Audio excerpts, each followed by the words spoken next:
지난달 31일 경기도 광주의 한 중학교에서 여교사가 학생으로부터 폭행을 당하는 사건이 발생했습니다. 해당 교사는 교실에 쓰러져 옆구리와 손 등 전치 2주의 상처를 입고 응급실에 실려갔습니다. 폭행을 당한 교사는 현재 특별 휴가를 받은 상태로 가해 학생과 분리 조치된 걸로 알려졌습니다.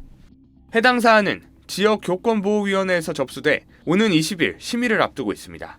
교사단체들은 이 사안을 두고 심각한 우려를 나타내고 있습니다. 한국교원단체 총연합회는 성명서를 내고 이번 사건을 단순한 일탈을 넘어 대한민국 공교육의 근간을 흔드는 중대한 범죄 행위로 규정하며 깊은 분노와 참담함을 금할 길이 없다고 밝혔습니다. 강주호 한국교총 회장은 제자에게 상해, 폭행을 당한 피해 교사는 평생 씻을 수 없는 트라우마와 싸우며 교단에 서야 한다며 형법상 중대범죄에 해당하는 상해, 폭행이 가벼이 넘어가는 것은 결코 온당하지 못하다고 말했습니다. 최근 교사들이 학생들에게 폭행당하는 사건이 빈번하게 일어나고 있습니다. 지난해 5월 제주도의 한 고등학교에선 학생이 인솔교사를 주먹으로 폭행하고 돌멩이로 위협하는 사건이 발생하기도 했습니다.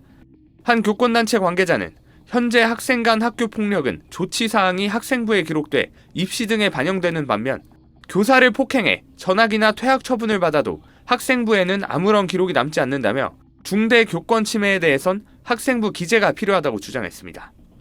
국회 도서관이 지난해 12월 발간한 자료에 따르면 교원에 대한 상해, 폭행 및 성폭력 범죄 등 교육활동 침해 행위는 2024년 하루 평균 3.5건에서 2025년 1학기 하루 평균 4.1건으로 늘었습니다. SBS 김지욱입니다. 경남 창원의 한 중학교입니다. 지난 19일 점심시간 이 학교 3학년 A군이 3층 1학년 교실로 들어갔습니다. 왜 1학년 교실에 왔냐고 담임교사가 따져 묻자 갑자기 A군은 교사와 몸싸움을 벌이며 강하게 밀었습니다.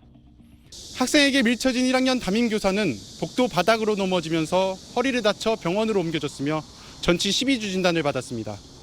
학교 측은 A군이 1학년 교실에서 나는 소리를 듣고 갔으며 이유를 묻는 교사를 밀쳐 중상을 입혔다고 밝혔습니다. A군은 이전에도 여러 차례 위기관리위원회에 회부되는 등 학교 내에서 문제가 있었던 것으로 알려졌습니다. 하지만 정작 교실에 있던 학생들은 A군이 돌을 들고 올라와 위협하는 등 상황이 위험했다고 말합니다. 주먹을 딱 들고 저희 방에 찾아오고 돌을 던지고 욕하면서 저희 반생이 뭐냐 뭐 하냐고 이랬는데 목 잡고 넉살 잡고 흔들다가 저희 반생이 넘어져갖고. 하지만 사흘이 지났는데도 학교 측과 교육당국은 교권보호위원회에서 확인하겠다는 말만 되풀이하고 있습니다. 난동이 어떤 것들이 있다 이런 부분들은 확인을 하지는 못했습니다. 교육활동 침해에 대한 부분을 가지고 이렇게 다루지 이것을 구체적으로 그 사이에 어떤 일이 있었다라는 것을 좀 더 시간이 지나야. 미성년 학생들의 신변이 위협받는 특수폭행이 의심되는데도 경찰 신고조차 하지 않고 조사를 미루는 교육당국에 학생도 교사도 불안하기만 합니다. KNN 안영기입니다. 다음 소식입니다. 경기도 군포시의 한 초등학교에서 학생이 담임교사를 폭행하는 일이 일어나 충격을 주고 있습니다. 이 학생은 수업 도중 자신이 푼 문제가 오답으로 채점이 되자 화가 나 교사에게 주먹질을 한 것으로 확인됐습니다. 지난 9일 오후 1시 15분쯤 군포의 한 초등학교 3학년 교실에서 수학 단원평가 오답풀이 도중 학생 A군이 교사의 무릎과 손, 발목 등을 주먹과 발로 때렸습니다. A군은 폭행에 앞서 교사가 자신의 답을 오답으로 표시하자 자신은 다 맞았다라고 외치며 반발한 것으로 조사됐는데요. 폭행을 당한 교사 B씨는 교육활동 침해에 따른 특별 휴가를 사용했지만 이어 배치된 시간 강사 역시 A군으로부터 수업을 방해당하고 또 위협을 받은 것으로 전해졌습니다. 전교조 경기지부는 어제 성명을 내고 학교 측이 피해 교사에게 분리 조치를 취하지 않고 A군의 학부모와 직접 면담할 것을 요구했다며 명백한 2차 가해라고 비판했습니다. 특히 A군이 오늘 수업 망치러 왔다는 발언까지 하며 위협했지만 교사와 다른 학생들을 위한 보호 조치가 제대로 이루어지지 않았다고 지적했습니다. 사건 이후 A군은 부모와 함께 B교사에게 사과 편지를 제출한 것으로 전해졌는데요. 군포의왕교육지원청은 이번 사건과 관련해 지역교권보호위원회를 개최할 계획입니다. 전교조는 올해 초중등교육법 개정으로 분리조치와 물리적 제지의 법적 근거가 생겼지만 현장에선 아직 유명무실한 상태라며 이번과 같은 교육활동 침해를 막기 위한 전 국민 서명운동에 나설 것이라고 전했습니다. 지금까지 뉴블더 정혜경이었습니다.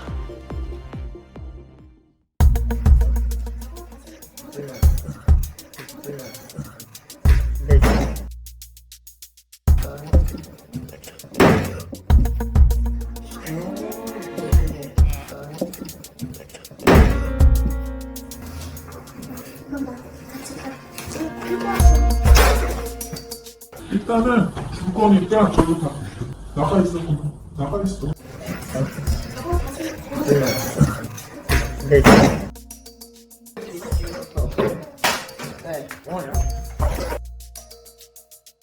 영어 과목 선생님인데 저도 그 선생님 수업 듣거든요. 수업도 잘하시고 같은 반에 있었던 애들은 제가 원래는 조용하고 그냥 뒷자리에 계속 핸드폰만 보고 게임하는 그런 애였다가 시켜가지고 저희 학교에 전학을 작년에 왔는데 특별한 일 없었습니다. 걔가 서류상으로 어떤 특수학급이나 장애 학생은 아닙니다. 지금 분리조치 기간입니다. 선생님은 일단 병가를 하루 쓰셨고요. 나오셔서 수업하시고 일단 필요할 때 일찍 퇴근하시고 이런 상태입니다. 절차대로 진행되되 형사 고소는 원하지 않으셨고 그런 상황입니다. 심의 전까지는 분리를 하려고 하고 있는 중이라고 알고 있습니다.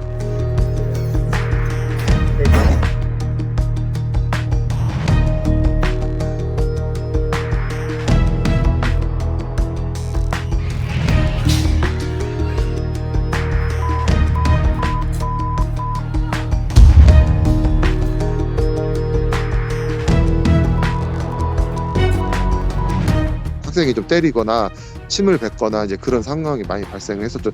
담임 선생님께 욕설을 하고 손가락 욕을 한 건 사실이에요. 학생이 거쳐간 담임 선생님들은 대부분 휴직을 하시는 걸로 알고 있어요. 본인의 어떤 원초적인 욕구 앞에서는 그 약간 도덕성이 뒤로 밀려 있는 거잖아요. 줄을 잘 서지 않는다고 지적을 했더니 손에 들고 있던 텀블러로 머리를 또 찍었었고 또 1년 동안 최소 5번 이상 그러한 물리적 폭행을 당했는데요. 이게 반복되다 보니까 놀라서 막 불면증도 오고 저도 상담도 받았었거든요. 몇 년이 지나도 학생들이 날 때릴 수 있다라는 생각을 하고 있습니다.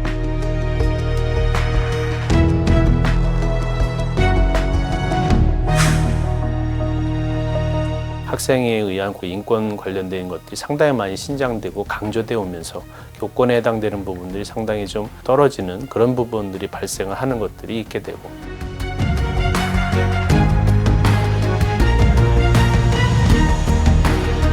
법적으로나 규정으로 만들어 놓기만 했지 그것이 실효적으로 학교 안에서 교사의 교육 활동을 보호하기 위한 그런 실질적인 장치로 작동하기 위한 것이 아무것도 되어 있지 않은 겁니다.